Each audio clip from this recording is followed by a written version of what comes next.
안녕하십니까. 6월 6일 현충일 월요일 말씀 묵상 함께 시작하겠습니다. 이 나라를 위해서 목숨을 바치신 여러 순국 선현들을 기억하고 그들에게 감사하는 마음을 품음과 동시에 또한 이 땅을 주님께서 지켜주시고 이 나라에 하나님의 은혜를 부어주셨던 우리 주님의 은혜를 다시 한번 기억하는 그런 날이 될 수 있었으면 좋겠습니다. 오늘 본문은 마태복음 9장 1절에서부터 8절까지 말씀입니다.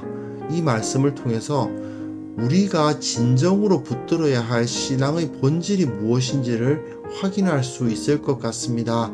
이 당시에 마태가 그 유대인 그리스도인들에게 왜 이런 이야기를 했는지를 묵상함을 통해서 하나님께서 우리에게 원하시는 바가 무엇이고 우리가 예수님을 따른다는 것이 어떠한 의미를 가지고 있는지 한번 확인해 보는 시간이 되었으면 좋겠습니다. 그럼 말씀을 보겠습니다.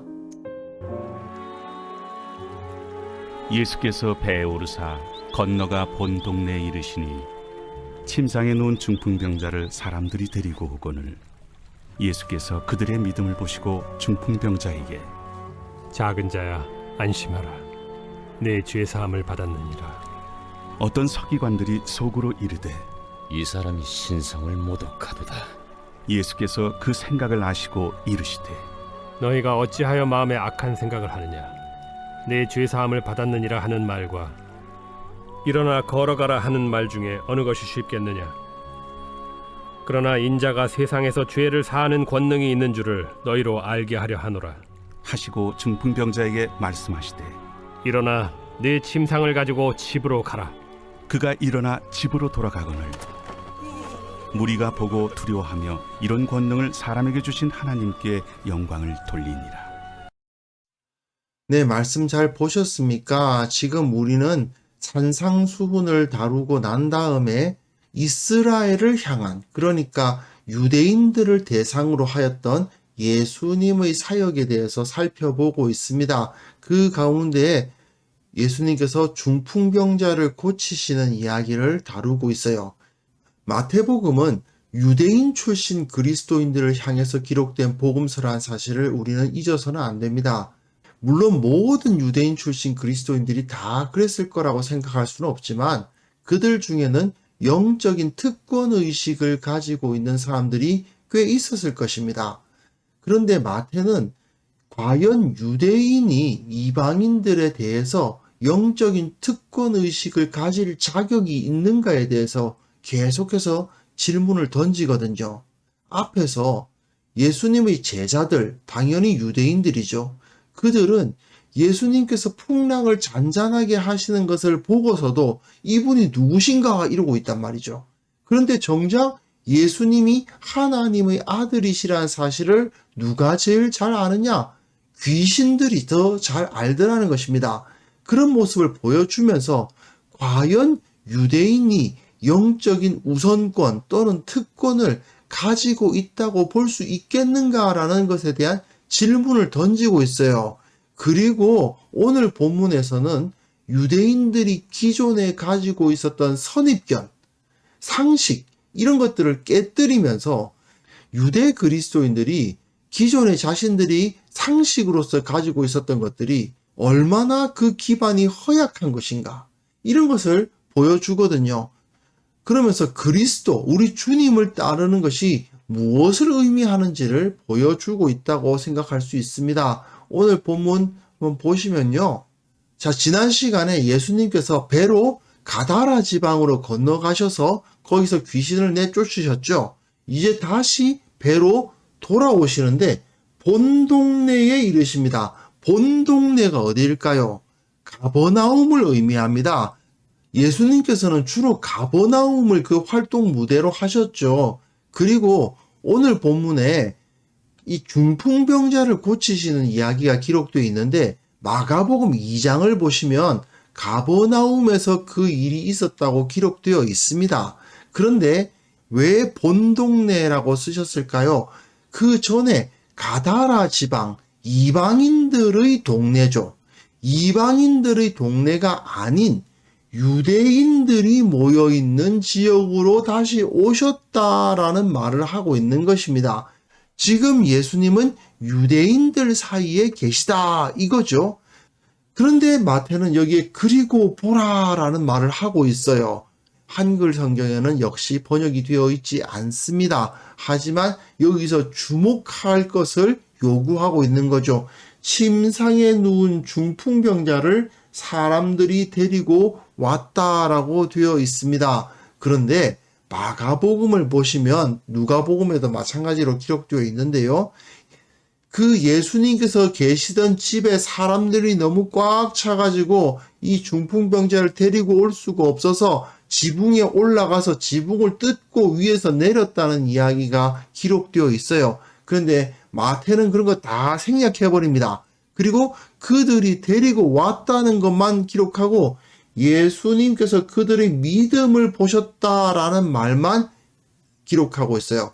그들이 지붕을 뜯는 것, 그런 것을 믿음의 행위로 보신 것인데 여하튼 예수님께서는 그들의 믿음을 보셨다라는 말, 굉장히 중요한 핵심부만 딱 기록하고 있습니다.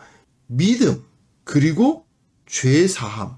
즉 믿음으로 말미암아 죄사함을 얻는다라는 이 핵심부만 딱 남기고 나머지는 다 생략해 버리고 있어요. 그런데 예수님께서 지금 여기서 믿음을 보시고 작은 자야 안심해라 내 죄사함을 받았다라는 말씀을 주시는데 이 분위기가 굉장히 친근합니다.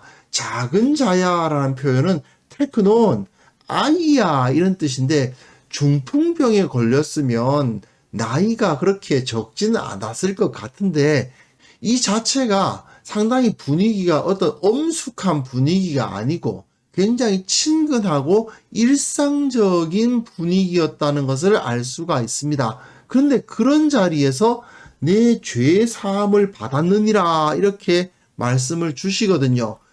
그런데 이것을 보고 서기관들이 속으로 이르되, 자 여기도 그리고 보라가 있어요. 3절에 그리고 보라가 또 있다는 것은 서기관들이 가지고 있었던 마음이 상당히 문제가 있다는 것을 강조하는 것입니다. 이 사람이 신성을 모독하도다. 신성 모독의 죄를 짓고 있다라는 생각을 드러내놓고 한 것이 아니라 속으로 이르렀다고 되어 있습니다. 왜 서기관들이 이렇게 생각을 했을까요?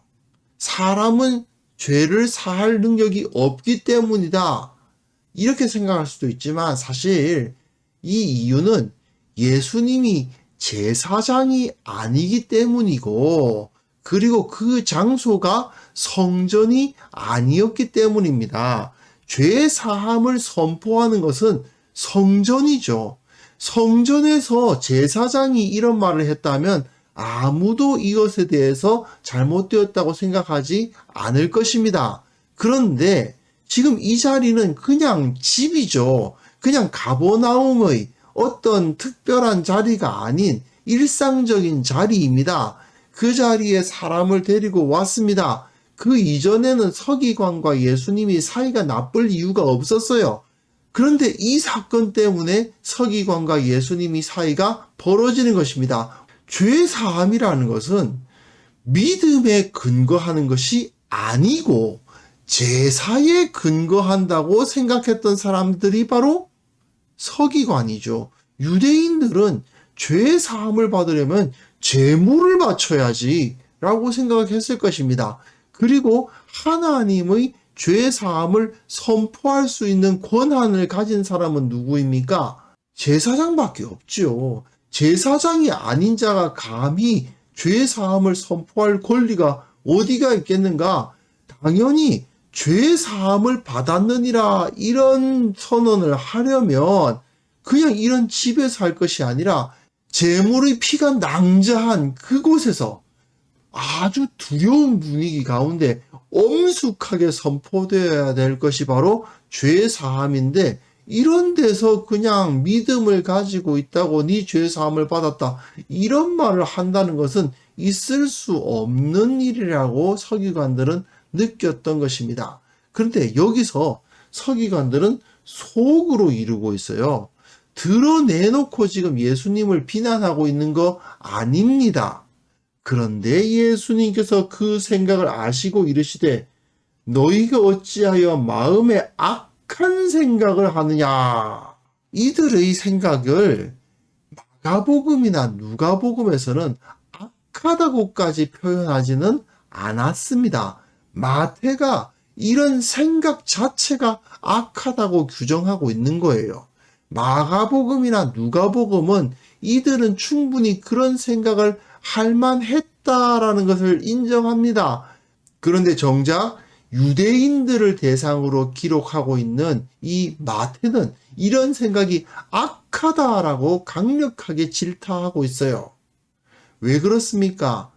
이러한 생각을 마태가 사역하던 당시 그 유대인 출신 그리스도인들 중에서도 이런 생각을 하는 사람들이 있었던 것이죠.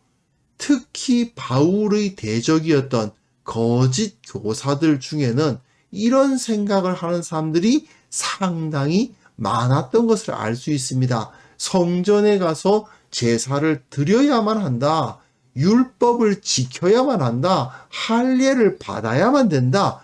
이런 의심을 품는 사람들은 얼마든지 있었습니다. 그런데 마태는 오직 믿음으로 말미암아 의롭다함을 얻는다. 오직 믿음으로 말미암아 죄사함을 얻는다는 사실을 의심하는 생각은 모두 다 악한 것이다라고 규정해버리는 거예요. 그러면서 예수님께서 이런 말씀을 하십니다. 내 죄의 사함을 받았느니라 하는 말과 일어나 걸어가라 하는 말 중 어느 것이 더 쉽겠냐라는 질문을 하시는데요. 성전에서 제사 드리는 것을 한번 생각해 봅시다. 사람들이 죄를 지었습니다. 게다가 몸도 안 좋아요. 그런데 내가 죄 때문에 이렇게 병에 걸렸나 보다 싶어서 제물을 하나 끌고 가서 제사를 드리고 죄 용서함을 받습니다. 제사장이 제물을 바친 다음에 거기서 네 죄가 사함을 받았다라고 선포를 했겠죠. 하지만 과연 그 죄가 진짜로 사함을 받았는지 어떻게 알 수 있을까요? 당장에 그 몸에 있는 병이 짠 나으면 정말 내가 용서함을 받았구나 하는 것을 알 수 있겠지만 이 당시 성전에서 그런 일이 일어났을 리가 없죠. 오직 예수님 앞에서 그런 일들이 일어나고 있지 않습니까? 그러니 정작 이 성전에서 죄 용서함의 역사가 일어나고 있는지 그러지 않은지에 대한 증거는 전혀 없는 상황인 것입니다. 예수님께서는 아주 일상적인 위치에서 일상적인 환경 가운데 아주 편안하게 그냥 침상 들고 집으로 돌아가세요 라고 이야기하신 겁니다. 그런데 실제로 그런 일이 일어났습니다. 아름답고 화려하게 만들어 놓은 그 성전에서 제물을 죽이고 피를 흘리고 각종 제사의 순서를 다 거행한 후에 네 죄사함을 받았느니라 하는 그 선포를 들어야만 죄사함을 받는다고 생각했던 이 사람들에게는 정말 충격적인 사건이 아닐 수 없었을 것입니다. 그러다 보니까 무리가 보고 두려워하여 이런 권능을 사람에게 주신 하나님께 영광을 돌렸다라고 되어 있어요. 이런 권능이 하나님께만 있어야 되는데 사람에게 주셨다라는 표현을 하고 있습니다. 권능이 사람에게 있다? 이게 무슨 소리일까요? 성전에서 이런 일이 일어나지 않고 일상생활에서 일어나고 있다는 뜻이기도 하고요. 예수님이 하나님의 아들이심을 이 무리들은 아직까지 깨닫지 못하고 있었다라는 것을 여기서 보여주는 것이기도 하고요. 그리고 무리가 보았다. 많은 사람이 이 사실을 보았다라는 것을 통해서 예수님께서 분명하게 죄 사함을 주시는 권세를 가지셨음을 증명해 보이는 것이기도 합니다. 이걸 통해서 마태는 과연 성전에서 제사 드리는 것이 무슨 의미가 있겠느냐? 율법을 지키고 할례를 받는 것이 도대체 무슨 의미가 있다고 생각하느냐? 예수님을 믿는 믿음 하나로 중풍병자가 일어나는 그 역사가 일어났는데 정작 아무도 고치지 못하고 진정 그 사람이 정말 죄사함을 받았는지 안 받았는지 증명할 수도 없는 그 성전에서 제물 바치는 것이 뭐 그렇게 대단한 일이겠느냐라고 질문을 던지고 있는 거예요. 그런데 사실 사람은요, 생각보다 이 껍데기에 굉장히 많은 치중을 하는 존재입니다. 내실이 없음에도 불구하고 겉모습을 그럴듯하게 꾸미고 그 안에서 만족하는 경우가 너무나도 많죠. 사실 예수님 당시 성전 역시 마찬가지였습니다. 그 안에서 대제사장과 서기관들이 로마의 권력과 결탁해가지고 각종 이권을 차지하고 거기서 로마의 권력자들에게 뇌물을 바치고 거기서 자기 배를 불리려고 하는 행위가 일어나고 있다는 것을 모든 유대인들이 다 알고 있었어요. 유대인들은 그 성전이 썩었다는 것을 몰라서 속은 게 아니에요. 이미 예수님 당시에 유대인들 중에서 저 성전이 썩었다는 사실을 모르는 사람은 아무도 없었어요. 그럼에도 불구하고 그들은 저 사람이 대제사장이기 때문에 존중해야 된다. 그래도 여기는 성전이니까 이런 식의 생각에서 벗어나지 못했다는 것입니다. 결국 아무런 능력도 없는 유대교, 썩을 대로 썩은 그 성전, 그것에 갇혀가지고는 정작 생명의 주님이신 예수님을 따르지 못하고 오히려 예수님을 십자가에 못 박은 것이 바로 유대교가 되고 말았던 것이죠. 자, 우리는 신앙의 본질에 대해서 정말 정확하게 인식해야만 됩니다. 껍데기는 결코 우리의 신앙이 아닙니다. 우리의 신앙은 오직 예수 그리스도, 우리 주님을 따르는 데 있습니다.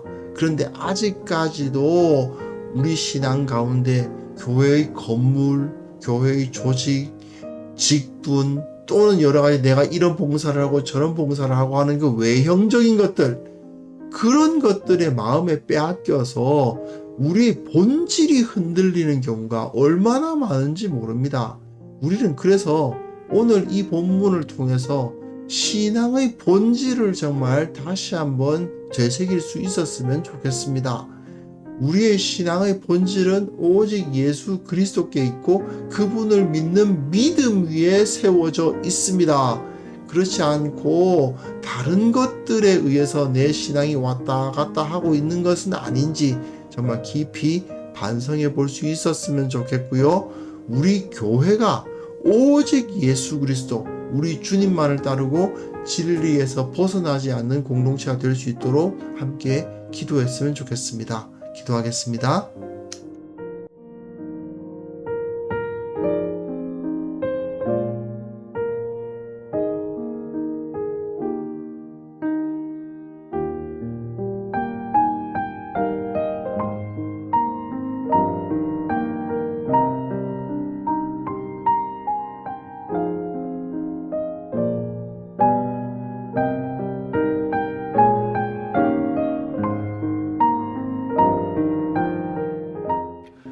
거룩하신 하나님 아버지, 우리 신앙의 본질이 어디 있는지 다시 한번 기억하게 하여 주옵소서.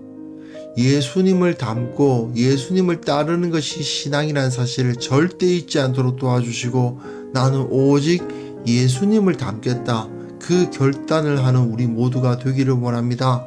또한 우리 교회가 건물이나 조직이나 전통이나 직분이나 행사가 아니라 오직 우리 주님 예수 그리스도를 따르기 위해서 최선을 다하는 공동체가 될 수 있도록 도와주시고 이 공동체는 오직 진리 위에 세워질 수 있도록 주께서 우리를 붙들어 주시기를 원합니다. 교회는 오직 진리로 사람들을 세우고 이 사람들을 세상으로 파송하는 공동체라는 사실을 절대 잊지 않도록 도와주옵소서.